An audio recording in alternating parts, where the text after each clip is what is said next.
इस फोटो को देखकर आपको बहरेज का गोपाल मिश्र तो याद आता होगा। तो आप इस सुअर को तो पहचानते होंगे, ये अपने हर वीडियो में जो है नफरत फैलाने का काम करता है, उल्टा सीधा जो है डिटेल बताता है, सही जानकारी नहीं देता। तो आज इसको हम पेलने वाले हैं, वीडियो पूरा देखो। इस फोटो को देखकर आपको बहरेज का गोपाल मिश्र तो याद आता होगा, जिसको सरफराज और उसके जिहादी साथियों ने मिलकर गोली मार दी।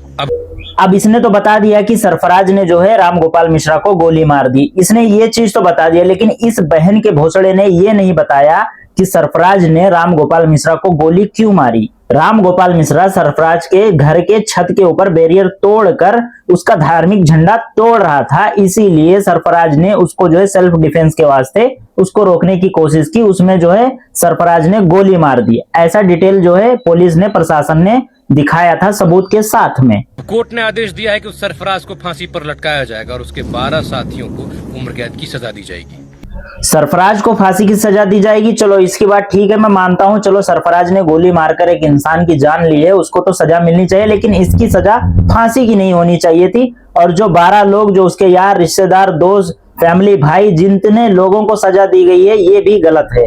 ये क्योंकि उस तरीके से सबूत मिले नहीं थे, और जो चीजें बताई गई थी, जो सारी चीजें बोल रहे थे कि नाखून उखाड़ा गया था, जलाया गया था, ये सारी अफवाह थी। पुलिस ने भी कंफर्म किया था, वो चीज ये भोसड़ी का नहीं बता रहा है। तो वीडियो आगे देखो। यही होता है जब आप अपने सूझबूझ से सरकार को चुनते हो। इस बात का ये सबूत दे रहा है कि सरकार जो चुनते हो आप, सही तरीके से चुनते हो, बिल्कुल सही बोल रहा है ये। इसने अपने लेवल के, अपने लिए जो है सरकार चुना हुआ है, जो सरकार सिर्फ हिंदुओं के पक्ष में काम करता है, मुसलमानों को कोई पूछता नहीं, देखता नहीं, करता नहीं, उनको इग्नोर मारता है। उनके ऊपर अगर इतना भी क्लू निकल जाए तो उनको दबाकर जेल के अंदर ठूंस दिया जाता है, चाहे उसकी कोई भी गलती हो। चंदा चोरी, बकरी चोरी, मुर्गी चोरी, यही लगाकर अगर ये भी आप करते हो तो आप मुसलमान जो अगर हो तो आपको जेल में ठूस दिया जाएगा। लेकिन इन जैसे बहन के भोसड़ों को दिन रात नफरत फैलाते हैं, इनको कुछ नहीं बोला जाएगा। आगे देखो। हाँ, फैसला भले ही कोर्ट ने दिया, लेकिन सिस्टम देखो कितना फास्ट था कि 13 महीने 28 दिनों के भीतर ही सारे अपराधियों को सजा मिल गई। और जिस तरीके से ये बता रहा है कि सिस्टम इतना फास्ट था, सिस्टम इतना फास्ट इसलिए था क्योंकि वो मुसलमान थे, वो मुसलमान तो इसलिए उनके ऊपर जो है इतना जल्दी एक्शन लिया गया, सिस्टम फास्ट करा गया, जो प्रेशर डाला गया और सजा सुनाया गया। बिल्कुल सही हुआ, क्योंकि ऐसा ही करते रहते हैं हर बार।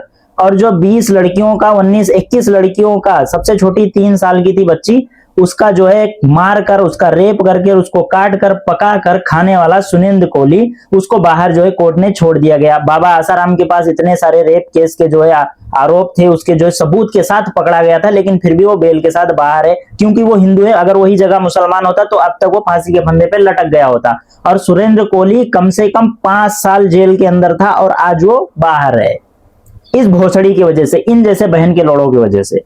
योगी सरकार ने ये क्लियर किया है कि अगर तुम तादाद दिखाओगे, गुंडागर्दी दिखाओगे, मजहब के नाम पर दरिंदगी करोगे, तो दरिंदों जैसा ट्रीटमेंट भी तुम्हें मिलेगा। मजहब के नाम पे कौन दरिंदगी करता है, कौन दरिंदापन करता है, ये सबने देखा था। बहराइच के लोगों ने भी देखा था कि राम गोपाल मिश्रा उस जो है मूर्ति विसर्जन के दौरान दूसरों के घर में, सरफराज के घर में घुसकर, उसके छत पर चढ़कर, उनके फैमिली के बीच में जाकर उनका धार्मिक झंडा उठा रहा था। तो ऐसे उसने गोली मारकर किया, तो बिल्कुल सही किया। मेरे धर्म के खिलाफ या तुम्हारे धर्म के खिलाफ अगर कोई भी हरकत, कोई भी प्राइवेट प्रॉपर्टी में घुसकर अगर जाता है तो इसका कानून, संविधान ये देता है, ये ऑर्डर देता है कि इस चीज को आप जा सकते हो, कर सकते हो, किसी भी तरीके से सेल्फ डिफेंस के वास्ते आप जो है गोली या किसी भी चीज का इस्तेमाल करके उनसे लड़ सकते हो। इस चीज का संविधान में दिया गया है। तो सरफराज ने जहां तक किया है, मेरे हिसाब से सही किया है, क्योंकि अगर मेरे धर्म के लिए, अगर मैं हिंदू हूं, मेरे धर्म के ऊपर उंगली उठाएगा तो मैं उसका उंगली तोड़ दूंगा। अगर आप मुसलमान हो, अगर आपके धर्म पे कोई उंगली उठाएगा तो उसकी उंगली तोड़ दिया जाएगा। ये बिल्कुल सही है। और गुंडा राज किसी का भी नहीं है, गुंडा राज का कोई वो नहीं होता। अगर कोई आतंकवादी होता है तो सिर्फ वो आतंकवादी होता है। नफरत फैलाते हैं इन जैसे बहन के भोसड़े दिन रात।